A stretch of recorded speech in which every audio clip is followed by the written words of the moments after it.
The Indiana Fever took on the Portland Fire, and there were about about 35 people in attendance. Damn!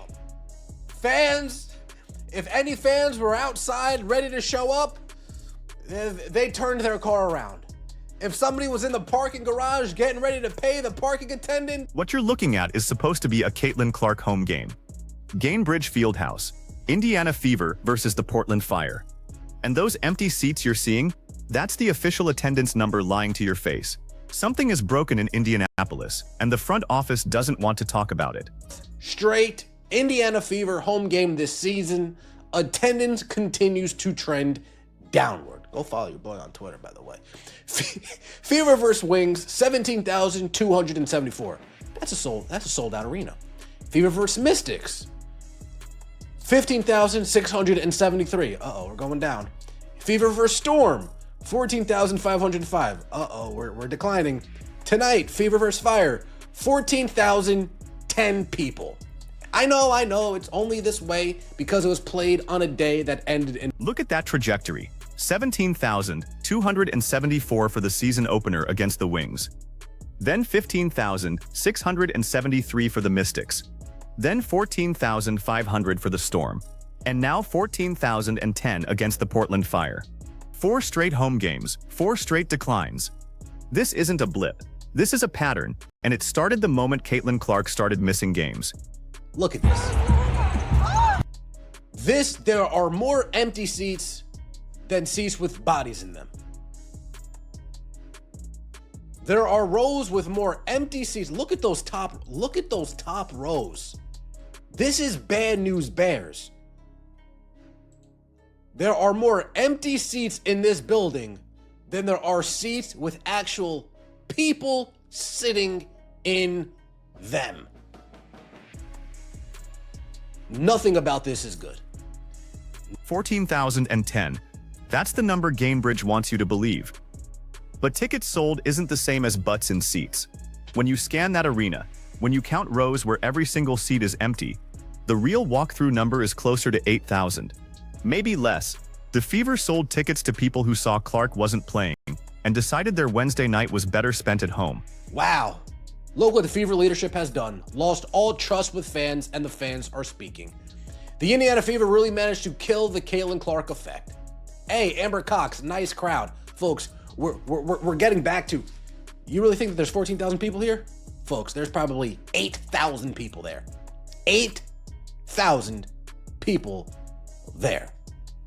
14,000 was tickets sold. So 3,500 tickets didn't get sold. But if we actually have like a walkthrough number, 8,000 people. I'm being nice. This is what fans do when they lose trust. They don't write angry letters. They don't tweet at the front office. They just stop showing up. And Indiana fans had every reason to be excited. Rookie of the Year on the roster, a playoff push from last season, an expanded media spotlight bringing millions of new eyes to the league. The Fever inherited a once-in-a-generation marketing windfall. And somehow, they've spent the last 12 months actively dismantling it. On the injury report, so that happens all the time. What a smug answer. What a smug answer. What a nasty answer. What a, oh, I know everything answer. Continue. And she wasn't listed on the injury report earlier because we expected her to play. And do you, is... Look at her getting ready to look somewhere else because she's used to the Water Boys, Scott Agnes and Chloe Peterson, to not ask any follow-up questions. She's used to, oh, I answered my question. Next. Nah, we got... That right there is the face of an organization that does not believe fans deserve real answers. Watch her eyes after she finishes speaking. She's not looking for a follow-up. She's looking for the exit. Stephanie White has become accustomed to a press corps that nods politely, files their 1,200-word feature, and moves on. The smugness isn't accidental. It's been earned through months of unchecked deflection. Look at this guy. 3 straight questions. Dude.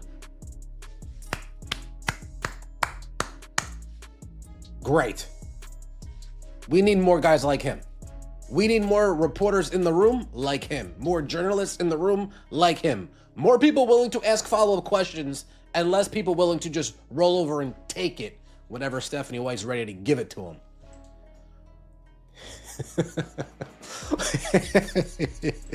And then this happened. A reporter actually pushed back 3 straight questions, refused to accept a non-answer about the franchise's most valuable asset. This is what local sports journalism is supposed to look like. Not a stenography service for the team, not a PR extension of the front office, but actual accountability. Watch how unprepared Stephanie White is for someone who won't just take her first answer and sit down.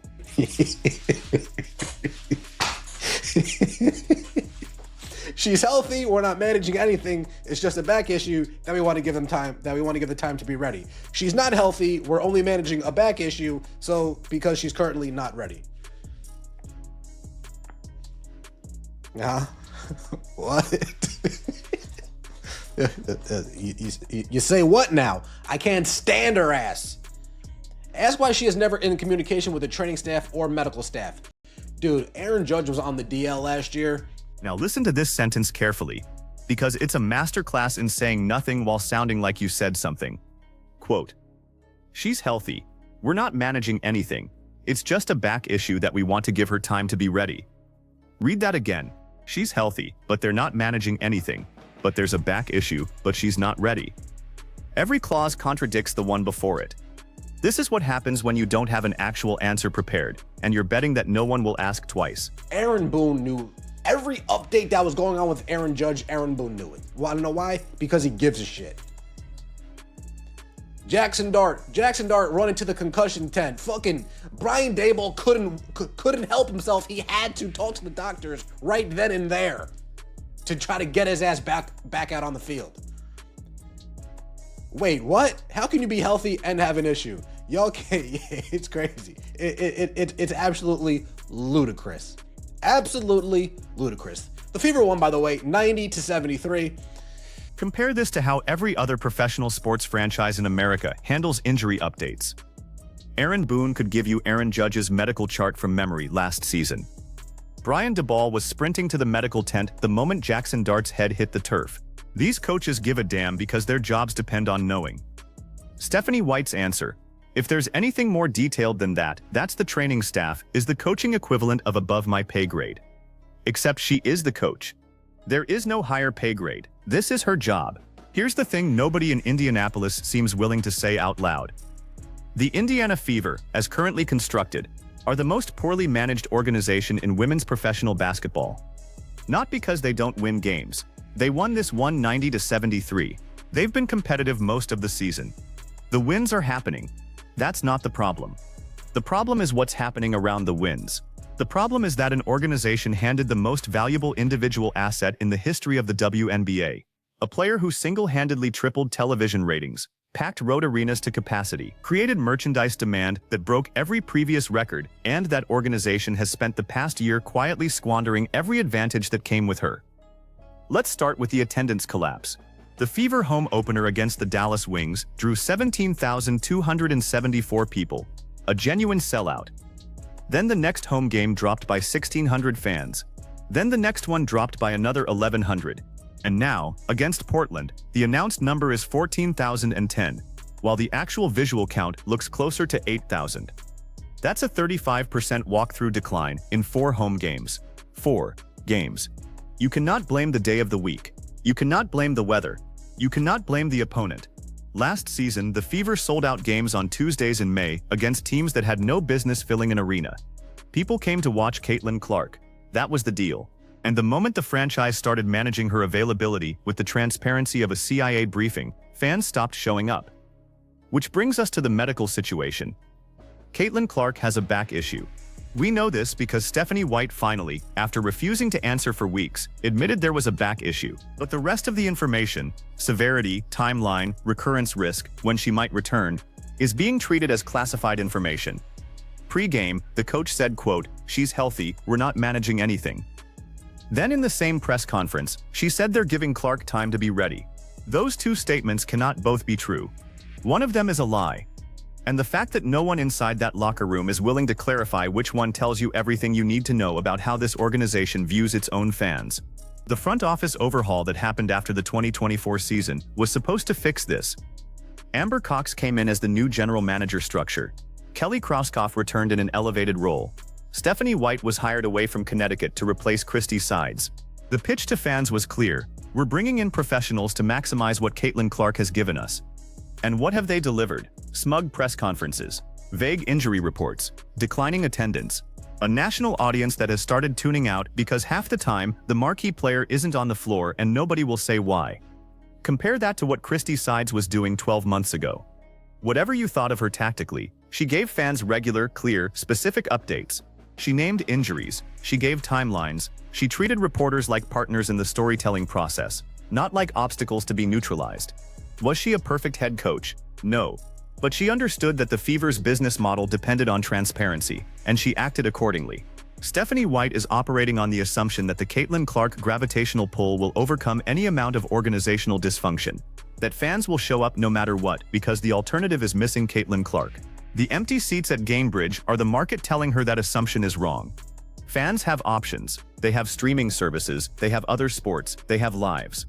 The novelty of watching the Fever for the sake of watching the Fever wore off about 3 games into this season.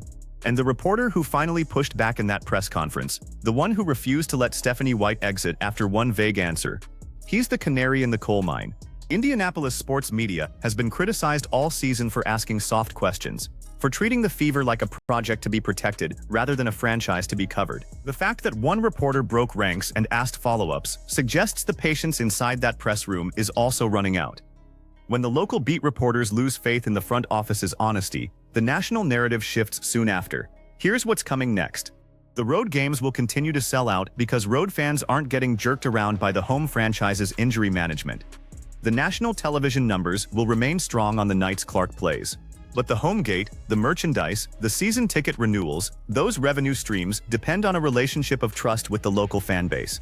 And that relationship is being burned to the ground in real time by an organization that thinks 14,000 announced tickets covers for 8,000 actual attendees. The Indiana Fever just delivered a 33-point home win, 90-73. A blowout, a statement game. And yet the lasting image from Wednesday night isn't the box score, it's the rows of empty seats in the upper bowl. It's Stephanie White's smug smile when she got asked a question she didn't want to answer. It's the reporter who refused to back down. And it's the slow, steady, undeniable decline of the most valuable asset in women's professional basketball history, being managed into the ground by people who seem genuinely confused about why fans aren't grateful for the privilege of being lied to. So the question I want you answering in the comments is this: who's actually responsible for what's happening to the Indiana Fever? Is it Stephanie White and her refusal to communicate? Is it Amber Cox and the front office that hired her? Is it Kelly Kroskoff for designing this leadership structure in the first place? Or is this on ownership for not stepping in when the warning signs started showing up 4 games ago? Pick one, make your case. Because somebody needs to be held accountable before the Caitlin Clark era in Indianapolis becomes the biggest squandered opportunity in modern sports history. Hit the like button, subscribe to the channel if you haven't already, ring the notification bell, and I'll see you on the next one.